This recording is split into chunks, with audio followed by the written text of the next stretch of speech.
My name's Matthew Chapman. I'm one of the senior reporters at Retail Week, and I'm joined today by Richard Alford of M&C Saatchi, and we're going to be discussing searching for the holy grail of marketing. So Richard, can we start off by talking about the retail marketing landscape today? How do you view it? There's a cliche around the answer to that question, which is it's a very exciting time, which often means it's a time I'm nervous about and it's quite frightening. I think that is actually true, though. I think it is an incredibly exciting time, and I hate to just play back the same cliche you'll hear from everyone else, but the proliferation of media, which we know all about, digital channels, etc., has meant there's a massive increased opportunity for creativity. And with that, lower costs, each individual channel, you don't have to invest enormous amounts in it, a variety of different ways you can explore creativity through digital channels, etc. That means that there's never been a more exciting time than now to be a creative person in the retail world.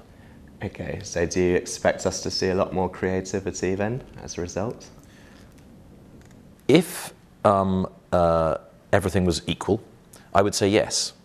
But the problem is, of course, along with this exciting landscape that we're looking at, there's a lot of nervousness and fear around. There's increased competition. People are starting to look much more closely at their own brands. There's a lot more introspection. So were it not for the introspection, which is hitting the British retail industry at the moment, I would say, yes, we should be seeing a proliferation of creativity. But I would imagine probably the usual nerves will take control and a lot of people will shirk their responsibilities of leading edge creativity. There's a lot of talk around the general election coming up and how that will perhaps mean there's less confidence, less consumer confidence. Do you believe that to be the case, and will that affect marketing at all? Well, I always wonder why it is that people think general elections, everything has to stop. I recognise why government communications have to stop, obviously for party political reasons, but why on earth it makes any difference to anyone else? We go to vote, whichever government comes in, we're still going to have to buy groceries and buy things afterwards. So I think this should be a chance for people to advertise more, to really put their brand out there so that whichever way the election goes at the end, they come out more strongly than they did go in. The chairman of Morrison's, Andrew Higginson, has talked about how the supermarkets have been guilty of marketing at each other. Do you believe that to be the case? I think the point he was probably making was they were marketing to each other. In other words, all these price wars, etc., are them just all sort of jockeying for position. I must say I don't recognise it in advertising, and from a creative point of view, I think we're at a fairly high point in the creativity of retailers. You look at Lidl, for example, and again, it's another one of those cliches, Lidl are doing brilliantly. But in advertising terms, with their tail in the air, Lidl is doing some very exciting work. They're poking fun at Tesco with Every Little Helps. They're doing fantastic advertising around the farmers market, showing how their quality and their prices are unrivaled. And then you look at Sainsbury's, who are doing brilliantly. I rather like the new Asda campaign. I think it's a step forward from where Asda has been. I think Tesco are probably lagging behind, but they are in the process of changing their advertising arrangements, so that's going to be very hopeful for them for the future.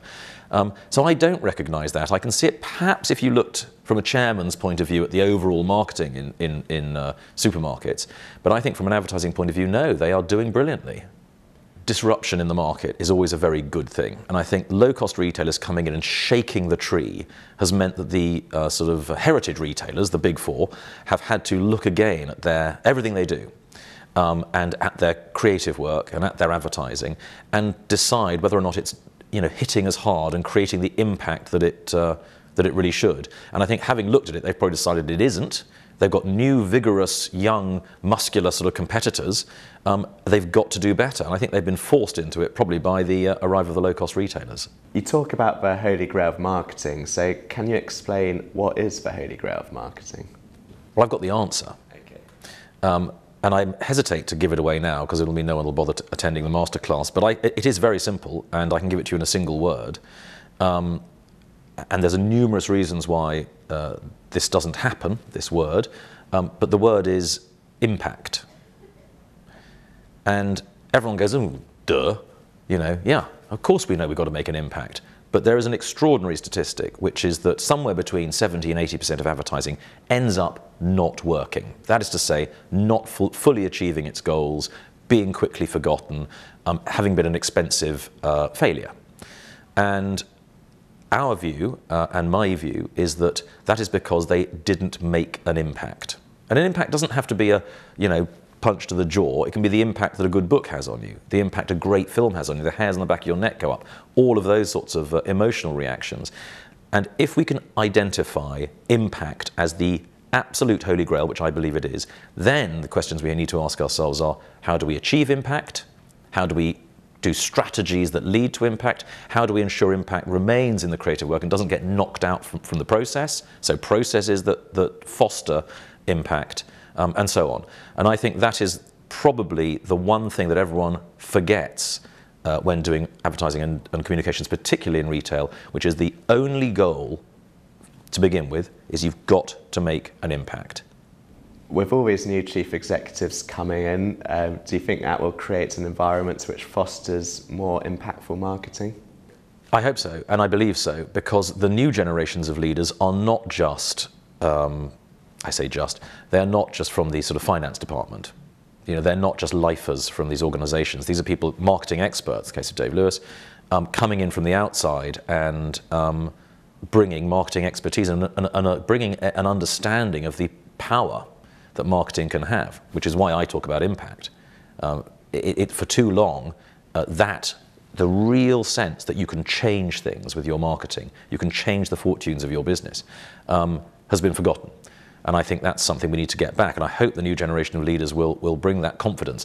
Because there's no doubt that a confident CEO who is engaged in marketing engenders in his own marketing department or her own marketing department a sense of confidence and a sense of ambition. And then the whole organization starts to feel it. And suddenly marketing goes back to being where it should be, which is at the absolute leading edge. It's the armor tip on your bullet that penetrates the armor of your enemies. Can you think of a particularly good example of a really impactful piece of marketing and why it was impactful? And also vice versa, was there a piece of marketing that wasn't impactful and why do you believe it wasn't impactful? Well, I mean, Lidl is a good example of impact. And I think that's because it has got its tongue in its cheek, it's giving itself some brand personality, it's giving itself warmth and approachability, and at the same time, it's confounding that view, which is that what low-cost retailers sell is fundamentally low quality. It is absolutely putting that to one side and enabling people to make decisions based on where they want to shop and what they want to buy. I think the example of a brand which has done less well would be Tesco. And the reason for that is that I think they clung on to too much of the past in their new advertising. And I think, for example, maintaining every little helps. I think that's one of those internal things where a retailer thinks to themselves, this is somehow very important, it's an icon of our organization. And I would be frankly extremely surprised if that line and the sentiment behind it survives their change of agency relationship, because it's obvious to me that it's become a sort of an anchor that holds them back and stops them moving forwards as a brand.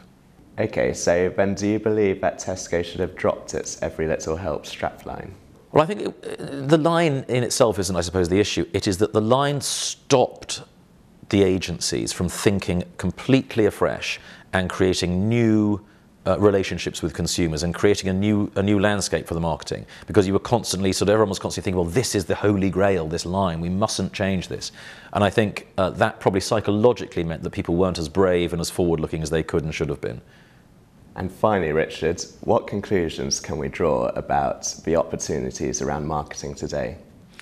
Yes, I think there's sort of good news and bad news. I think the good news is that there are enormous creative opportunities. I think the bad news is that until we identify this impact point, which is my absolute belief that we have to identify what the impact we want to make is and put impact to the top of our agenda, there will still be too much mediocrity. So I think there's an opportunity provided by the general landscape, but I think the caution of individual clients and retailers will be the enemy of that. And I hope to, by explaining how impact works and how it can transform your marketing and how it can transform your thinking by focusing on the thing you want to achieve, I hope that might unleash in some retailers an inspired feeling that they can go back and actually rethink their marketing and make it a whole lot better. Thank you very much for your time, Richard. And Richard will be joining us on the 11th of March, where he will be hosting a masterclass on the Holy Grail of marketing at Retail Week Live. Thank you very much.